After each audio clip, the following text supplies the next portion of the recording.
Mock के अलावा भी कुछ इम्पोर्टेंट है जो क्लैट के प्रिपरेशन में बहुत इम्पोर्टेंट है कि क्लैट के 2 साल की जर्नी में, प्रिपरेशन जर्नी में कभी ऐसा वक्त आया कि आप बहुत स्ट्रेस में आ गए हों या गिव अप करने का सोच रहे हो, ऐसा थॉट कभी आपके? क्लैट का जो ड्यूरेशन भी और हमारे मॉक का भी जो टाइमिंग होता है वो केवल 2 घंटा होता है, लेकिन मैं मान के चलता था कि मेरा हर मॉक 4 घंटे का होता था। कि जब मैंने फर्स्ट कुछ मॉक दिए थे, जब मैं पहली बार इंस्टीट्यूट में आया था, लीगल के एग्जाम में, लॉ के एग्जाम में मैम मेरे से लीगल रीजनिंग बनता ही नहीं। मैं मैम लीगल रीजनिंग के सेक्शन को ही छोड़ देता। उस वक्त मेरी दादी की भी तबीयत काफ़ी ख़राब चल रही थी। इवेंचुअली अगस्त के ही मंथ में my grand mother passed away, तो वो काफ़ी टफ टाइम था मेरे लिए। उसी वक्त मैं नोटिस करने लगा कि मेरा जीके में काफ़ी बैकलॉग था। मॉक में मेरे मार्क्स धीरे धीरे कम हो रहे थे, मुझे समझ नहीं आ रहा था। मैं ये तक डाउट कर रहा था क्या मुझे क्लैट देना चाहिए। Am I built for this subject, for this exam? तो इन्हीं डाउट्स के वक्त में मैंने अपने डायरेक्टर सर को अप्रोच किया। उन्होंने मुझे अक्सर पर्सनली गाइड किया, उन्होंने फ़ोन किया, एडवाइस किया कि कोई बात नहीं। Hello everybody, this is Ayushi from CLAT Gurukul. Today I have with me Yashraj Vardhan, who has secured 195 All India rank in CLAT 2025. He is our foundation batch student of CLAT Gurukul. Many congratulations यश। चलिए शुरुआत करते हैं एक simple सवाल से। आप अपने बारे में कुछ शेयर कीजिए। मेरा नाम यशराज वर्धन है, मैं पटना बिहार से हूँ। मैं अभी क्लास 12th में हूँ और कॉमर्स स्ट्रीम का स्टूडेंट हूँ।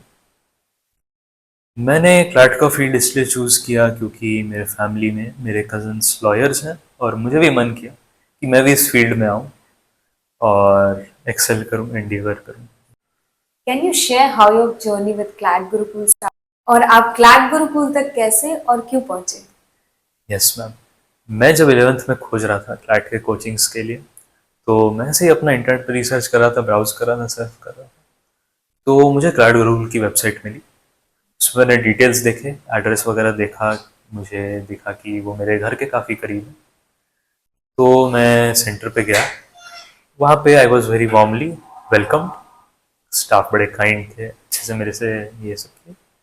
फिर उसके बाद मुझे स्कॉलरशिप टेस्ट के लिए भी उन्होंने ऑफ़र की कि मैं ये टेस्ट दूंगा, मुझे स्कॉलरशिप मिलेगी। और इन्होंने डेमो क्लास भी मुझे कराया। डेमो क्लास में मैंने देखा कि जो टीचर्स थे वो लोग बड़े काइंड और हेल्पफुल थे, एंड इसलिए मैंने क्लैट गुरुकुल ज्वाइन किया। आपके क्लैट प्रिपरेशन में मॉक टेस्ट का क्या रोल रहा? मेरे क्लैट प्रिपरेशन में मॉक टेस्ट का बहुत इंपॉर्टेंट रोल रहा है। आई विल से कि एक मॉक टेस्ट किसी भी क्लैट या किसी भी कॉम्पिटिटिव एग्जाम के लिए सबसे इंपॉर्टेंट चीज़ है।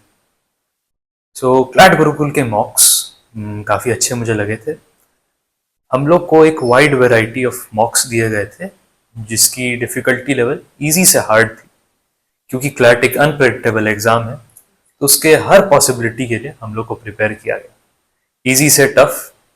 सो मुझे अपने 2 साल की जर्नी में मैंने 80+ मॉक्स दिए हुए हैं, 80 मेन मॉक्स और काफ़ी सारे प्रैक्टिस मॉक भी मैंने दिए हैं।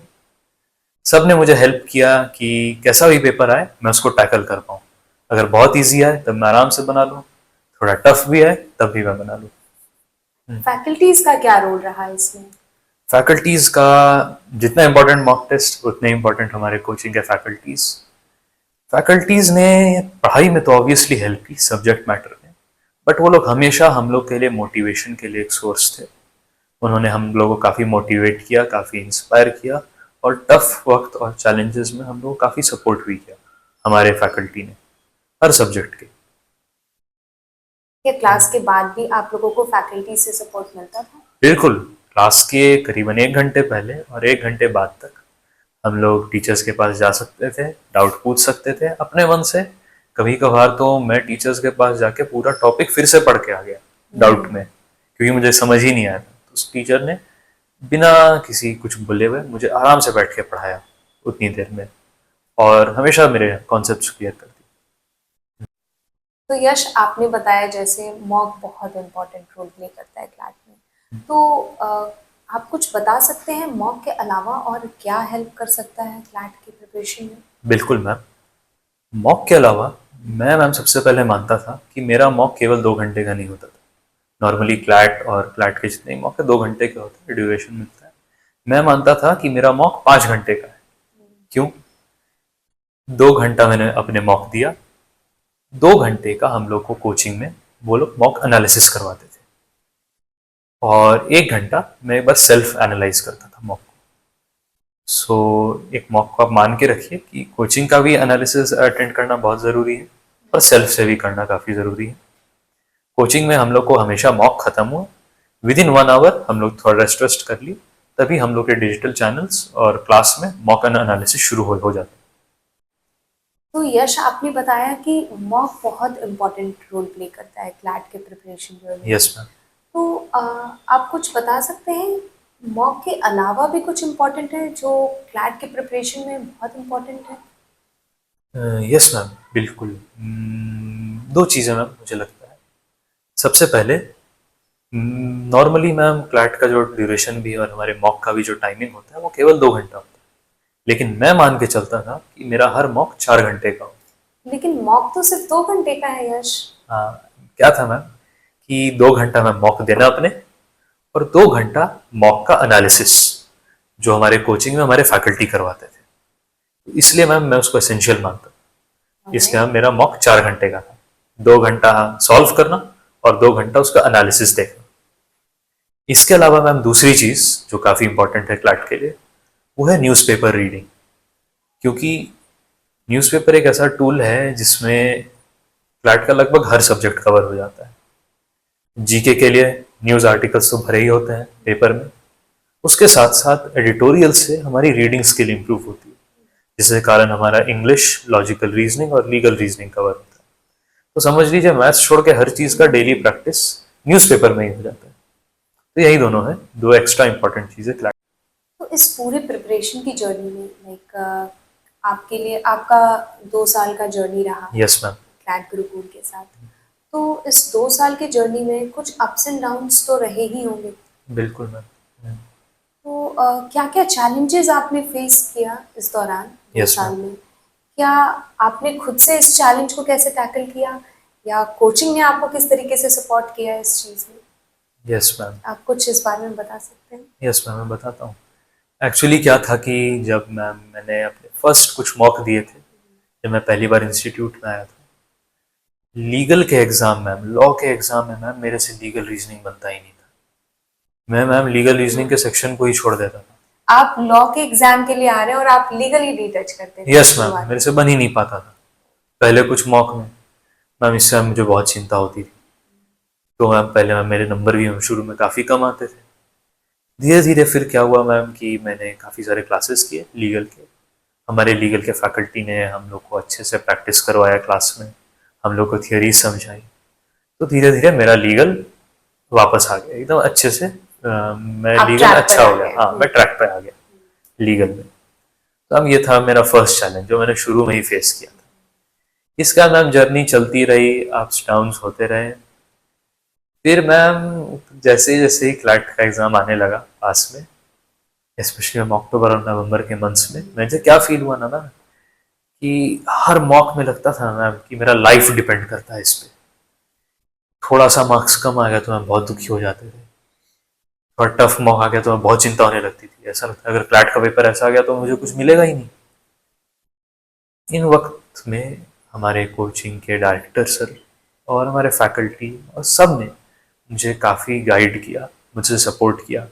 मैंने अक्सर हमारे फैकल्टी को मैंने अपने फ़ोन कर दिया या डायरेक्टर सर को, उन्होंने हमेशा पिकअप किया और मुझे हमेशा गाइड किए, सपोर्ट किए, थोड़ा सा मुझे हेल्प किए जब मैं इन टफ टाइम से गुजर रहा था, और मुझे उन्होंने काफ़ी सपोर्ट किया। सो मैम ये था दूसरा चैलेंज। धीरे धीरे जब मॉक का ये हुआ, मैम तीसरा चैलेंज था जीके के सब्जेक्ट। मैम ऑनेस्टली पिछले से कुछ साल के पेपर को देखें और जीके के सब्जेक्ट को देखेंगे, CLAT is literally unpredictable. Yes ma'am. और मैम जीके अगर देखिएगा ना तो infinite, there is no limit to GK. अब मैम क्या पढ़े क्या ना पढ़े क्या देखे, तो बड़ा कन्फ्यूजन होता था। तो मैंने अक्सर डायरेक्टर सर से बात की, सर मैं न्यूज़पेपर में क्या पढूं। तो उसमें मुझे हेल्प मिला था कंपेंडियम से, हमारे कोचिंग। उसमें हम लोग को कंसाइज टॉपिक्स दिए जाते थे और उनसे बस रिलेटेड नोट्स दिए जाते थे जो मैं अच्छे से पढ़ता था. Quantity quality over quantity matters, so that help me a lot. फिर उसके बाद मैम जैसे ही क्लैट पास आने लगा था, हमारे डायरेक्टर से स्पेशल सेशंस लेने लगे थे जीके पर. उसमें वो हम लोग को काफ़ी सारे इंपॉर्टेंट टॉपिक्स कराए, जिनमें से बहुत सारे टॉपिक मैम एग्जाम में आ भी गए, जो इन्होंने कराए थे एग्जाम के केवल 2 महीने पहले, 1 महीने पहले. वो सारे आपके एग्जाम में रिफ्लेक्ट? यस मैम, एग्जाम में आ गए. तो हम इसलिए मैम मुझे जीके भी काफ़ी इजी लगा था. मैम यही थे मैम मेरे चैलेंजेस, और मुझे क्लैट गुरुकुल ने काफ़ी सपोर्ट किया इन चैलेंजेस के दौरान. So Yash, what is the right time to start CLAT, और आपने क्लैट को कैसे मैनेज किया अपने स्कूलिंग के साथ? मैम मैंने क्लैट की तैयारी क्लास 11th में ही शुरू कर दी थी. मैंने 2023 में क्लैट गुरुकुल ज्वाइन किया था, और स्कूलिंग और क्लैट को बैलेंस करने का तरीका क्या है मैम कि 11th में, क्योंकि स्कूल का भी मैम थोड़ा सा प्रेशर थोड़ा सा कम होता है क्योंकि वो बोर्ड ईयर नहीं है, तो उस साल मैम मैं क्लैट का एक बहुत अच्छा फाउंडेशन और बेस क्रिएट कर पाया था. उसके बाद मैम क्लास 12th में मैंने क्लैट और स्कूलिंग की को बस बैलेंस किया था दिन में, और मैम मैंने क्लैट को बड़े डिसिप्लिन और कंसिस्टेंसी से मैंने डेली पढ़ाई की थी, तो इसलिए मैम बैलेंस हो गया था मेरा ये दोनों. तो मैम मैं जो दिन में फिक्स्ड आवर देता था वो मैं हर दिन देता था, नो मैटर व्हाट. डिसिप्लिन रखना बहुत जरूरी है. यस मैम, बिल्कुल. धीरे धीरे मैम दिन में मैम ज्यादा घंटे देने से बेहतर है कि आप दिन में फिक्स्ड घंटे दे रहे हैं लेकिन रोज कर. धीरे धीरे इट बिल्ड्स अप. तो यश, क्लैट में बेसिकली 5 सब्जेक्ट्स हैं: English, logical reasoning, GK and current affairs, आपके लीगल है, लीगल रीजनिंग, और क्वांटिटेटिव एप्टीट्यूड है. तो इन सारे सब्जेक्ट्स के बारे में आप क्या टिप्स देना चाहेंगे लॉ एस्पिरेंट्स को, कैसे वो अपनी जर्नी में आगे बढ़े और कैसे इन सारे सब्जेक्ट्स की प्रिपरेशन करें? यस मैम, मैं सबसे पहले इंग्लिश से शुरू करता हूँ. इंग्लिश में मैम मैंने फील किया है कि आप जितना रीड कर सकते हैं उतनी रीडिंग करने की कोशिश करिए. हिंदू के एडिटोरियल्स पढ़िए और न्यूज़पेपर्स के एडिटोरियल्स पढ़िए. मैं एक एविड रीडर था, मुझे नॉवेल्स पढ़ना भी काफ़ी पसंद था, तो आप नॉवेल्स पढ़िए. अपने कोचिंग का सब मटेरियल भी बना लीजिए, पूरा ख़त्म कर दीजिए बुक्स को. और इंग्लिश के लिए मैम मेरी यही स्ट्रैटेजी थी. एक और स्ट्रैटेजी था कि मैम किसी भी रीडिंग सब्जेक्ट में जिसमें रीडिंग इन्वॉल्व थी, उसमें मैं क्या करता था कि अपने पेन को एक कर्सर की तरह यूज करता था. अपने पेन को हर शब्द के ऊपर ग्लाइड करता था, हर वर्ड के ऊपर. इससे मैम मैं उन वर्ड्स पे फोकस कर पाता था कि मैं क्या पढ़ रहा हूँ सेंटेंस पे, और मैम मेरी रीडिंग स्पीड भी बढ़ जाती थी उसके कारण. तो वो मैं मुझे काफ़ी हेल्प किया इंग्लिश में. लॉजिकल रीजनिंग के लिए मैं बोलूँगा कि जो टिप्स इंग्लिश में मैंने दिए वहीं अप्लाई करेंगे इसमें भी. और लॉजिकल रीजनिंग के लिए आपकी समराइजिंग स्किल काफ़ी अच्छी होनी चाहिए कि पैसेज जो आपको बोल रहा है आप उसको सिंपल में समझ लीजिए कि पैसेज किस चीज़ को सपोर्ट कर रहा है, किस चीज़ के अगेंस्ट जा रहा है, किस चीज़ को स्ट्रेंथन कर रहा है, किस चीज़ को वीकन कर रहा है. तो लॉजिकल में ये एडवाइस दूंगा. लीगल में एडवाइस दूंगा कि लीगल रीजनिंग सब्जेक्ट में आपको लीगल नॉलेज की ज़रूरत तो पड़ेगी. लीगल नॉलेज ज्यादा आपने अप्लाई किया है या रीजनिंग ज्यादा आपने अप्लाई किया है? मैम एक्चुअली रीजनिंग ज़्यादा अप्लाई की है मैम. वो रीजनिंग भी ज़रूरी है. कोचिंग में हम लोग को लीगल तो पढ़ाया ही गया था, साथ साथ लीगल जितना ही इम्पोर्टेंट उसकी रीजनिंग भी पढ़ाई गई थी. तो मैम रीजनिंग पे भी फोकस करना है, लीगल पे रीजनिंग पे भी, कि इसको सॉल्व करने के पीछे क्या लॉजिक है, ये लॉ किस ढंग से अप्लाई हो. तो वो लॉजिक, वो रीजनिंग रखना काफ़ी ज़रूरी है प्रिपरेशन के लिए. तो लीगल कवर हो गया, नॉलेज के साथ रीजनिंग अप्लाई करें. बिल्कुल. Yes ma'am. और मैथ्स में, क्यूटी में, क्वांटिटेटिव एप्टीट्यूड में बेसिक्स आपके सबसे पहले क्लियर होने चाहिए. मल्टीप्लिकेशन टेबल्स आने चाहिए आपको, परसेंटेज, रेशियो, इन सब टॉपिक्स पे एक अच्छा कमांड होना चाहिए. और आप जितना प्रैक्टिस कर सकते हैं उतना प्रैक्टिस करना है. मैं पर्सनली मैथ्स में एक ऐसा रखता था कि मैं डेली कम से कम 2 प्रॉब्लम बनाऊं. जितने क्लैट में टोटल क्वेश्चंस 10 आते हैं, 2 पैसेज आते हैं, मैं उतने बनाता था डेली. तो मैथ्स में मुझे सबसे ज़्यादा ये हेल्प किया.